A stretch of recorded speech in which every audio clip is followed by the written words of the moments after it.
அன்பார்ந்த முருக பக்தர்களுக்கு வணக்கம். கதிர்காம முருகரை பார்த்துட்டு வந்துட்டுருக்கோம். யானை வழியில் நிற்கிது. அந்த காணொளி தான் நீங்கள் பார்க்குறீங்க.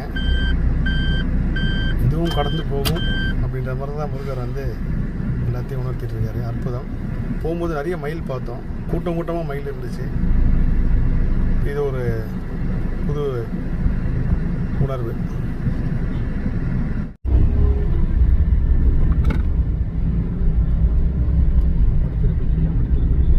எல்லா வண்டியும் போக சொல்லி இன்ஸ்ட்ரக்ஷனு. ஸோ யானை இருந்தாலும் நாங்கள் பயணிக்கிறோம். யானை எங்களை ஒன்றும் பண்ணாத நம்புகிறோம். முருகா முருகா முருகன். இப்போ தான் ஒரு யானையை கடந்து வந்தோம். இப்போ அடுத்தது 2வது யானை.